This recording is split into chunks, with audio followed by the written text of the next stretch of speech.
Something familiar but a little bit different, Ben. Hey everybody, how are you? The same but different. Same but different. We quite often do rapid fire videos with people that I interview, but I thought we'd do just a bit of a Q&A with each other. Okay. We have proper audio this time. If you were watching Tuesday night's video, forgot to turn the microphone on. So that was fun. Luckily, they picked you up fine. I just sound like I'm in the back of a vacuum. But that's all right. Not the first time. I think people do prefer to listen to me from a distance. I nearly broke into a bit of song there. Yeah. So we're going to ask each other some questions. Nice, short, snappy video tonight. So I'm going to go first. I got a twofer for you. One question, kind of two answers. So what was your earliest cinema memory and earliest video store memory? Ooh. My first cinema memory, I think I do remember my mother taking me to see The Jungle Book at, I don't know, it would have been some cinema in St Kilda, like maybe the George or something like that on school holidays. I don't remember too much of that. The one that I really remember going to was Indiana Jones and the Last Crusade. Like when that came out, it was a big thing. My whole family went, and we went to see it.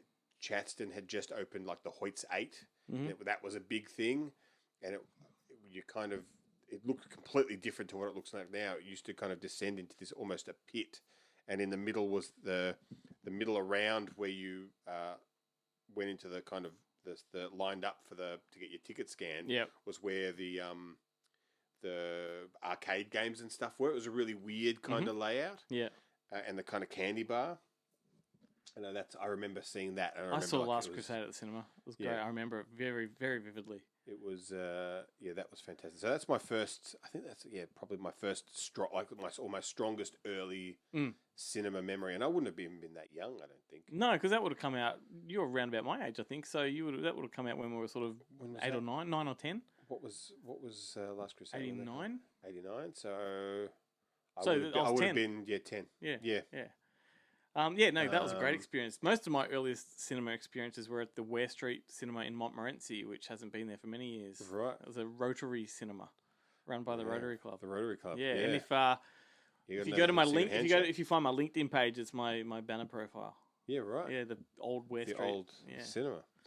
My first video store memory, I remember joining my mother in Oakley. There were always kind of three video stores. There was a Home Show, a Movie Land, and then there was a small one that just seemed to rotate. Mm-hmm. And I remember going into that small one and borrowing. What I wanted to watch was Star Wars, but for some reason I couldn't remember what it was called. Like all I really remembered was it's the one with the ship.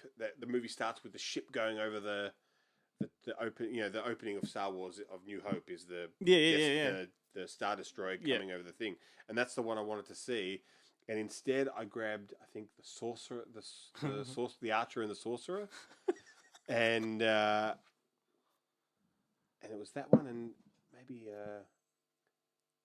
And I was very disappointed by what it was. And I couldn't at the time I couldn't read. Like it was before I could read, so I just grabbed, and I'm like, I knew it starts with. We have such a similar story because possibly, if I think about it, it is my earliest video store memory. Not necessarily a favorite, but I was visiting family up in Albury, and they were all going out. The parents were all going out for one night, and the kids had each go to the video store. We'll pick one movie each, and that's your night. And I was like all about Star Wars. I want to see Star Wars, so I go into the video store, and it was Darth Vader on the cover. I'm like, I want that. And it was the making of SPFX or whatever it is. The documentary. And I remember actually my stepmother at the time trying to convince me this is not Star Wars. Like this is not what you think it is. Yeah. They're all out of Star Wars. And I'm like, no, Darth Vader, that is what I want to watch. And when I got home, I was destroyed. Yeah. When does the movie start? Fast forward to when the movie starts. I just see some guy with a helmet going, sitting in his chair like this. What? What is this? God but the Lower Plenty video store was my first video store memories, and winning the colouring competition and winning the shades from Inner Space. Yeah, right. Although they were Actually, just green cellophane with rubber straps that go around your ears. They weren't real glasses. I do remember. I do have an earlier memory. Yep. Because before we moved to Oakley or Chatston, Oakley, when I was, I think we moved in '84, so I would have been 5 at the time. But before that, we lived in Carnegie, and I remember going to this weird video store when I was a kid, and in the kids section, they had all those Star Video cartoons, like Jules Verne's Journey to the Moon or Journey to the Center of the Earth and stuff. And I borrowed and it terrified me. I borrowed the Muppets Bremen Musicians. I think that's what it's called, where it's the owners of all these animals are horrible to them and stuff, and it terrified, like the drunk owner of the dog and stuff like that. It like really had a major effect. But I remember loving it, and then getting the Frog Prince, and I think there was another Muppet fairy tale movie. But I remember those, they were great. Like I loved those. Here's an interesting video store story that will really take my Canadian viewers back some good memories. There was a place over there called Rogers Video, and that was like the Blockbuster of Canada. It was huge, massive chain, and it was like a big size store. But it's also Rogers was also the cable company. So you go in there to hook up your cable service, and you get your cable boxes, and you get your cable fixed, and all that kind of stuff. So cable and VHS, they were like competing things, though. But like it was like it makes sense, But you get cable to watch movies on. Like, you don't hire videos once you got cable type of thing. If you're too cheap to get cable, then, it's like if you don't want to get Netflix and pay $12 a month, you can just get the movie you actually want to watch for $4 off iTunes. And I remember, this is a great story. I was looking at the new releases with my mother, and they would have the cardboard boxes of VHS back then with like styrofoam in them. And I picked up Texas Chainsaw Massacre Next Generation. I said to Mum, let's watch this tonight, Mum. Jesus, Next Generation. I think that's a fantastic film. Anyway, Matthew McConaughey. I do. Yeah. I love it. And there's a spin-off from that people don't know called The Butcher Boys. Yeah, right. But anyway, so I picked up Chainsaw Massacre, and Mum's looking at it going, come on, really? Like, I'm not watching a Texas Chainsaw Massacre movie with you. And I'm like, okay, how about this? And it was From Dusk Till Dawn. She's like, okay, we'll watch From Dusk Till Dawn, right? And so we're having this funny argument over, what one we're going to watch. And there's some bloke standing near us, and he sort of just looks at me like this and does a nod. And it was the bloody cigarette smoking man from the X-Files. He was in there renting a Friday night movie, Cancer Man. Yeah. Wow. I know. The amount of celebrities I saw when I lived in Vancouver, just hanging around at shops and stuff. I guess because Vancouver is where you go if you want to make a movie on the cheap. Correct. Wow. What's, right. Was I... Mine, that was yours. Yeah. That was your twofer. Okay, so my one is, what is the first movie poster that terrified you? Oh, easy. That was Ghoulies. Ghoulies, the thing in the toilet? Yeah, the toilet. And it wasn't the thing in the toilet. And I've told this story many times, and I'm happy to tell it again. It was the tagline, they'll get you in the end. You're right. So that was my introduction to horror was going to a friend's house for a slumber party, very little, and the older siblings were having movie night, like 2 sleepovers in one night. It's a stupid idea. Yeah. So they're watching Nightmare on Elm Street 2 and Ghoulies 2. So I sat through Nightmare on Elm Street 2 as like a 6-year-old, however old I was. Fine, not a problem. The pool scene with the flames and all that kind of disturbed me a bit. But I was fine. Got nearly all the way through Ghoulies. And this is actually, they're watching movies around lunchtime, 2 o'clock in the afternoon. Yeah, right. Curtains drawn. And I remember asking, like, how much longer does this film have to go? And they're like, well, we're about 10 minutes from the end. I'm like, I'm out of here. I'll see you later. Because it said they'll get you in the end. And I was not hanging around for that. And I ran home. Like, I didn't sleep over that night. I ran home because I thought they were going to get me in the end. So I've said before, and I've even written about it, I feel like my entire life I've been chasing that feeling. Yeah. Like that fear. I've never caught up to it, but I love just trying to find a movie that really affects me. Yeah, right. Yeah, so that poster just got me. It wasn't the image, it was the tagline. See, for me, funnily enough, I think it actually is the tagline as well. For me, it was at that screening of Indiana Jones, and they had the poster for Blood Diner on the wall. What a poster. The guy picking his teeth with the thing, and then at first they greet you, then they'll eat you. And I remember that, like, we were, because this was like don't know if this was opening night, but it's pretty close to it. Yep. And so the queues to get in to get your ticket ripped were like kind of went all around the edge. They kind of lined everyone up who was there for Indiana Jones along the posters. Along the posters. Yeah. And we were right in front of Blood Diner. So I just sat there for about 10 minutes just like staring at this poster. That's a good one. That totally terrified me. And yet I was like, I want to see this. Two others, which you'll appreciate both. Chopping Mall, that used to get me in the video store because I would be the kid that goes to the horror section just to look at the images. It's a completely fraudulent poster, yes, though. absolutely. But it's great. Absolutely. And the other one... The Killbots poster would have been much more apropos of the film. And the other one was a VHS called Splatter. Yeah, the one about the film... The trailer for that is amazing. The film Gore. But the cover just had brain matter all over it. An eyeball? Is it a couple of eyeballs? Yeah. It was and traumatized me. But every time I knew we were going to the video store, straight to the Splatter cover. Yeah. And I just stand there looking at it. Can we get this one? Yeah. It's no. Showcase video. My turn. Okay. What is the first classic movie poster that comes to mind right now? Well, unfortunately, it's Lawrence of Arabia. Like I just in my head. Good, because that's it's what comes to mind, and it like I don't like Lawrence of Arabia. Yeah. I'm not. I never want to see it again. Like I don't particularly Keith, like. Look away, mate. I'm not a big fan of David Lean. I don't particularly like Peter O'Toole. Mate, Spielberg's favourite film. Yeah, good. Well, good for him. He doesn't like splatter. He's not. I'm not making Armistead, and he's not sitting here on this podcast. Although I'm sure if you had the opportunity. To have Spielberg as your co-host, I'd be out the door. I've got another chair that goes right there, mate. Yeah. Give us free. And he goes, but that's the deal. Like, all we're going to be talking about every episode is Lawrence of Arabia. Okay. No, Prisoners Lawrence. Yeah, no, I don't. I don't know why that comes to head because it's not a movie that I like. I think I was just recently listening to that. I was telling you that 3-hour podcast. Yeah. And I think because it was all based on there's an Empire magazine.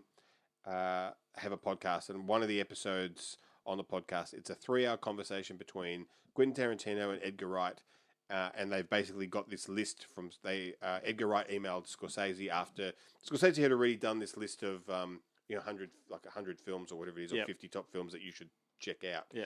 And Edgar Wright, when lockdown happened, Edgar Wright worked his way through that list and then sent Scorsese an email saying, I'd like, what do you think about British films? Because, sometimes you need an outsider's perspective. And so Scorsese sent him this list, and the podcast is basically him and Tarantino going through this list. That's awesome. And it's fascinating. And one of the things they talk about, how they're not going to talk about Lawrence of Arabia. Like they're veering away from the obvious ones. Yeah. I'm just going to check. That is still recording, yeah? It certainly is. Excellent. All right. Don't know how much longer it's got, so we might have to speed through some. Okay. Yep. This is going to be an interesting one for you. All right. If you could only watch part 2 or part 3 of any given film series, which would it be? If you're only allowed to watch, you can't watch part 1, you can't watch 2. You just. But I'm only allowed to pick one franchise? No, of all franchises.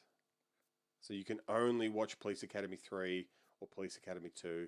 You can only watch Revenge of the Nerds 2 or Revenge of the Nerds 3. Okay, so I've got to pick a 2 or 3. Yeah. Okay. And like of all franchises. Okay, well, obviously Caddyshack 2 of the 2 of those. Yeah. Because it's like, am I getting the gist of this? No, so if you pick part 2, that means yes, you can watch Caddyshack 2, but you're also stuck with Porky's 2. You're stuck with Meatballs 2. Easy. You're stuck with number 2s because I had a whole series on Fake Champ called Number 2s where I just reviewed nothing but number 2s films. So I do love a number 2 sequel. But you prefer the number 2s over the number 3s. I do, and the reason being because I feel like whenever you get to a number 2, they're trying to go for something a bit different to the first one, and quite often it's a poor decision. Right. And then number 3 is where they try to recreate the first formula because number 2 didn't work. So Nightmare on Elm Street, right? They tried to refashion the whole lore behind Freddy Krueger. So they brought him into the real world. Didn't work, so they went back to number 3. Well, you know what? The exception to that rule is Halloween. They did. Yeah. Number 2 is number 1. It's the number opposite 3 of, is like the opposite of my philosophy. But generally speaking, I think that's the way it goes. They always, I think they're a bit more audacious with number twos. Yeah. Yeah, so definitely number two. Like, trying to think of a good example other than Nightmare on Elm Street.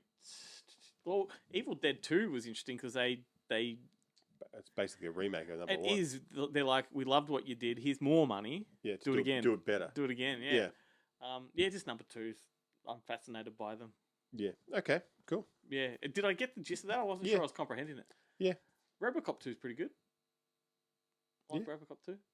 There's a lot of good. I mean, there's a lot of good sequels. There's also a lot of good part threes. Oh, there are. I'm not denying that at all. But I just have It's a a tough fascination one. with number twos just because of that theory. Yeah. Yeah. Yeah. All right, Cool. my turn. You've chaperoned quite a few guests at Monster Fest over the years. What's your favourite story from one of these times? Ooh.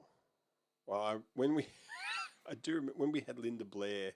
Well, I don't know if this is notorious. a favourite story, but when we had Linda Blair out for Monster Fest, we did if you're a premium ticket holder, you had like a private meet and greet kind of with her in the bar at the Nova, and the people came and like almost every one of them were kind of a bit awkward.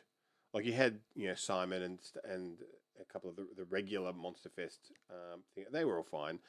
But you had a couple of like Linda Blair specific premium ticket holders who literally only bought the premium ticket to meet Linda Blair in that private meet and greet. They didn't come to any other sessions. Yep. And there was this one guy turned up who was harassing us like in the months leading up, like, are you sure I'm going to get to meet her? What can I get this signed? Can I give her this ring that I've spent $10,000 on with, and all this kind of stuff. Like he was a real bit of work. Yeah. But Linda Blair herself is a real bit of work. Yeah. And so they're all doing the meet and greet. The meet and greet's over. The rest of the audience are there, and we're showing The Exorcist, and she's supposed to come in and intro the film. Yep. But instead of I remember this, by the way. doing the intro, she and this guy are kind of in a little alcove area of the Nova bar talking. He's not saying anything, but she is just talking at him about how she thinks he is like someone that she knew reincarnated, and who they were in past lives and stuff like that. And there's this intense conversation, and Grant's coming in going, look, the movie's about to start. We need you to come and do the intro. And she's like, yeah, not now. I'm talking to this guy. And so the session is delayed. Just trying to get her into the cinema. Yep. Like that is. I remember it. It's like, this is Hollywood, man. And then once she was in the cinema, she didn't really want to talk about The Exorcist. Yeah. No. Just wanted to talk about her dogs. Her dog home. Let's bring it home with real fast ones. This is easy. Funny Farm or Money Pit? Funny Farm. Yep. Spicy lamey balls. It used to Is that what be. they're called? Used to be Funny Farm for me. Money Pit now. Right. And it's all for that one scene when he hysterically laughs when the bath falls through the... Amazing. John Hughes or John McTiernan? Hughes. That's a quick. I'd probably. Oh, that's a good one. There's more probably- substance, I think, with John Hughes. Yeah. You got But I the mean, I do heart, like you got John the comedy. McTiernan. Yeah. Like 'cause John Candy's best work was with John Hughes, and I Yeah. think that in and of itself. Yeah, I don't know. Worth I its still, weight I in don't know if gold. I could. Yeah, it's a hard one for me. Because I don't think John McTiernan, he did one amazing film and then did a whole lot of okay films, Yeah. in my estimation. Yeah, but I think I go back to watching, like, intentionally watching the John McTiernan films more. Like, I go out of my way. Yeah. Whereas the John Hughes films, I like for them to be. I like someone else to have programmed them for me. I like them to be on TV, Yeah. and then I'm like, "Ooh, yes, I am going to watch." I think it's just much more variety with John Hughes as well. 100%. Yeah. John Hughes. Yeah. Okay. Awesome. Well, I know you just that little bit better now. Yeah. So do you. All right. Hang on. I've realised I'm looking at the wrong camera. There's the camera. I've been looking over here. Right. You look at the record button. Yeah.